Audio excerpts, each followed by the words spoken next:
BA पाठ प्रथम वर्ष के सभी विद्यार्थियों को आज का सुप्रभात, नमस्कार। आज हम पुनः स्वपनवासम दत्तम नाटक के विषय में अध्ययन करेंगे।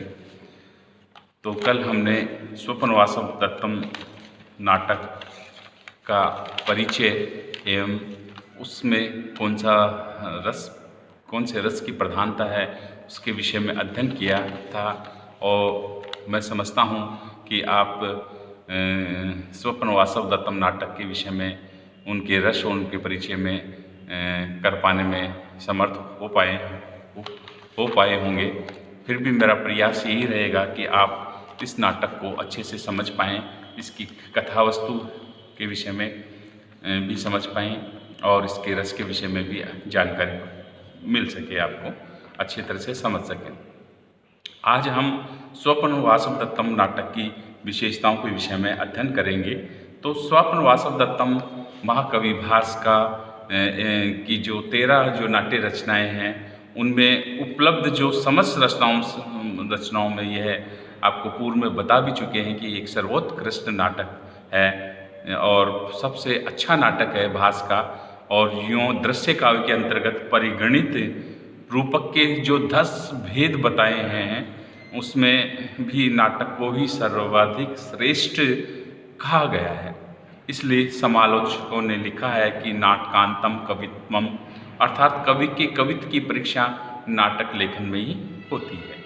नाटकांतम कवित्वम अर्थात कवि की कवित्व की परीक्षा नाटक लेखन में ही होती है। अर्थात कवि करोति काव्यानि स्वादुम जानन्ति पंडिता स्त्रीषु लावण्यम पतिर्जानति नो पिता। तो कवि करोति काव्यम, तो कवि का कर्म होता है वो काव्य की रचना करना होता है। इसलिए और कवि भी नाटकांतम कवित्वम, और कवि की कवित्व की परीक्षा जब हम देखते हैं करते हैं तो वो नाटक लेखन में कैसा है, वो नाटक को किस दृष्टि से लिखते हैं, इन बातों का वो जब वो वर्णन करता है अपने काव्य में, मतलब नाटक में उसकी प्रतिभा निकल के बाहर आती है, तभी हम उसको एक अच्छा नाटककार माना जाता है। और भास वास्तव में एक अच्छे कुशल और नाटक के चितेरे हैं। और उन्होंने नाटक जो लिखा है स्वपनवासम दत्तम लिखा भी है, कहा भी गया है कि जब 13 नाटकों को अग्नि परीक्षा करवाई गई, अग्नि में डाला गया तो स्वपनवासम दत्तम नाटक अग्नि में जलने से रह गया।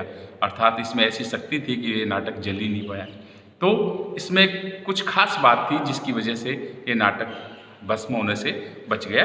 तो यहाँ अब हम नाटक में कि कवि किस दृष्टि से नाट्य शास्त्रीय गुणों के अनुसार उसको नाटक लिखना पड़ता है, तो वो कहाँ तक उसकी विशेषताओं में खरे उतरते हैं, इस बात का अध्ययन हम करेंगे। तो सबसे पहले नाटक में क्या होना चाहिए, तो नाटक के विषय में लिखा है कि नाटक में वस्तु, नेता और रस का समन्वय।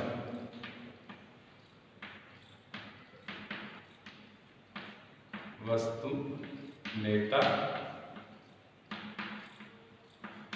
और रस का समन्वय।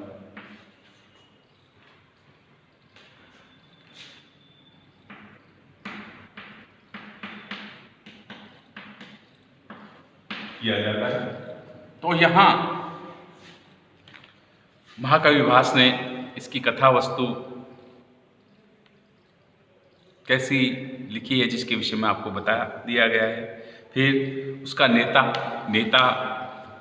का मतलब है नायक, वो धीरोदात्त है, धीरोललित है, किस प्रकृति का वो नायक है। नायक के साथ में जो नेता का मतलब केवल नायक से ही संबंधित नहीं है, उसके साथ ही उसकी नायिका होती है और जो पात्र होते हैं प्रमुख जो उनके कार्यों में सहायक होते हैं वो भी मतलब नेता के अंतर्गत ही माने जाते हैं।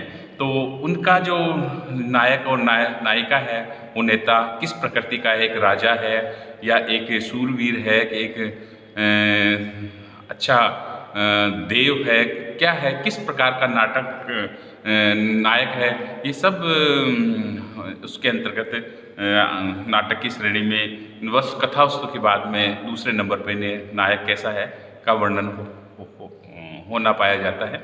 फिर तीसरा है उसमें कवि के द्वारा रस कैसा हो, तो स्वप्न वासवदत्तम नाटक में हमने रस के विषय में भी चर्चा की है कि वैसे तो माना जाए कि यह नाटक खोए हुए वत्स प्रदेश को वापस जीतने के क्रम में देखा जाए तो इसमें वीर रस प्रधान होना चाहिए, लेकिन महाकवि भास ने वासवदत्ता और प्रेम वासवदत्ता और पद्मावती के संयोग और वैवाहिक संबंधों के कारण से इन्होंने श्रृंगार रस में दोनों संयोग श्रृंगार और विप्रलम्ब श्रृंगार दोनों रसों का वर्णन किया है। और ब्रह्मचारी के वार्तालाप में करुण रस और विदूषक की जो उक्तियां हैं उनमें हास्य रस, बीच बीच में कई रसों का पान पाठकों को महाकवि भास ने करवाया है। इसलिए इन विभिन्न रसों को होते हुए भी महाकवि भास ने इसमें विप्रलम्ब श्रृंगार रस की प्रधानता उन्होंने मुख्य रूप से मानी है और विप्रलम्ब श्रृंगार रस का ही वर्णन इसमें हुआ है।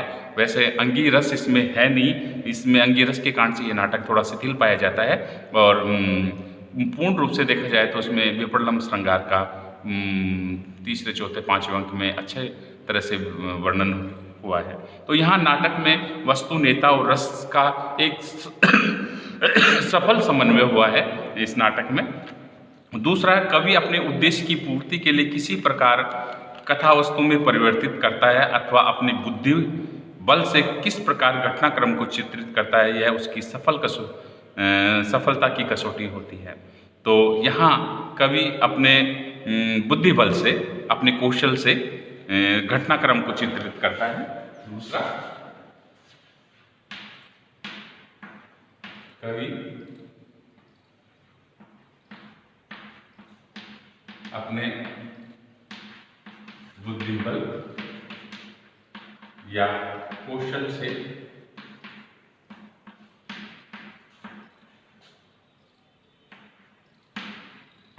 कथा वस्तु में परिवर्तन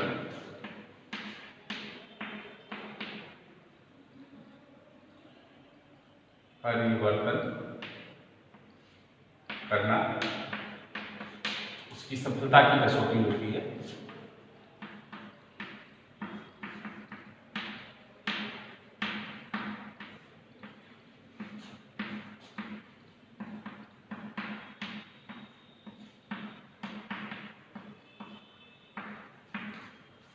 उसकी सफलता की कसौटी होती है।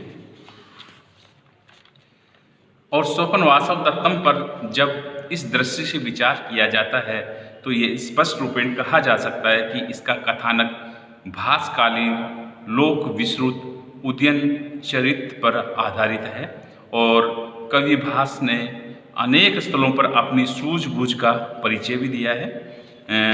कवि ने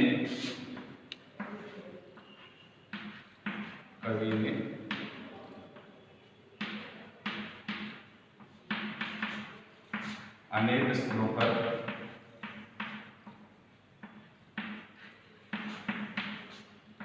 सूझबूझ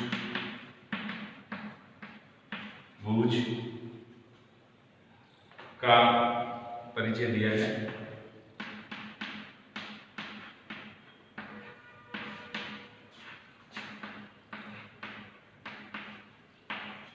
परिचय भी दिया है। उसने वासवदत्ता को राजा उदयन के साथ एक ही समय में प्रस्तुत करके भी प्रच्छन्न रखा है। यह उसकी नाट्य कला की एक प्रमुख विशेषता है, अर्थात प्रच्छन्न रखना, स्वतंत्र वासवदत्ता को राजा उदयन के साथ एक ही समय में प्रस्तुत करना।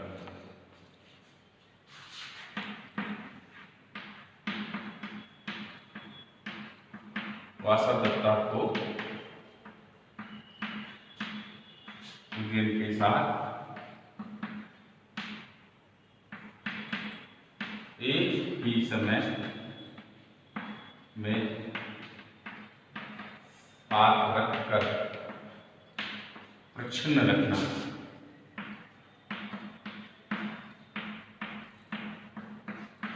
ये नाटक कला का एक उदाहरण प्रस्तुत किया है उन्होंने।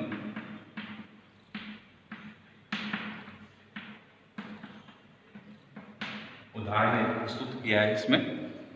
साथ ही में पंचम अंक में तो समुद्र ग्रह की घटना में वासवदत्ता और उदयन को एक साथ एक ही शैया पर दिखाकर भी उसने वासवदत्ता को रहस्यमय घटनाक्रम को यथास्थिति बनाए रखा है। 5वां अंक है। 5वें अंक में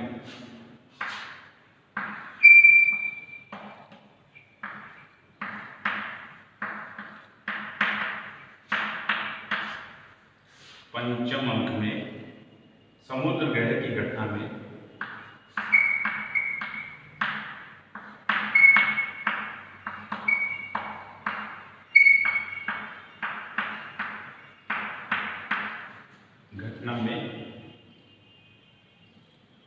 वासवदत्ता उद्यान को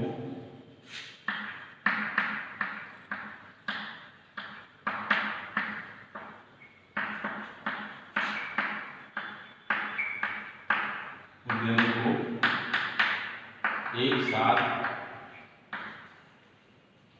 एक ही शैया पर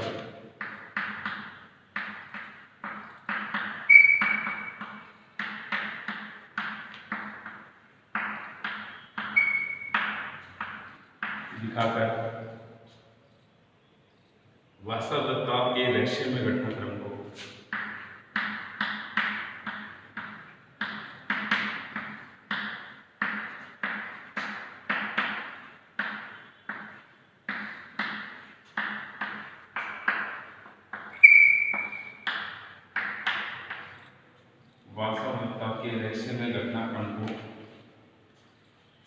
यथास्थिति बनाए रखा है।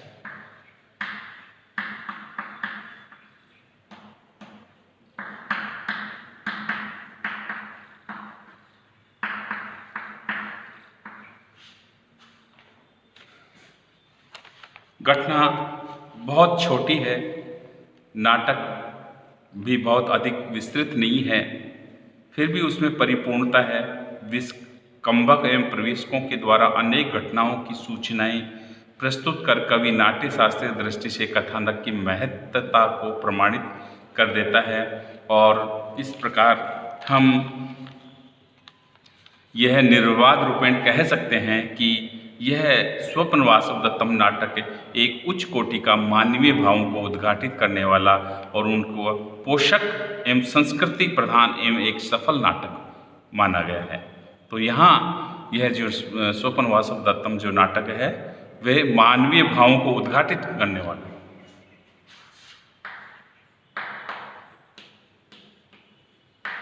मानवीय भावों को उद्घाटित करने वाला एक सफल नाटक है।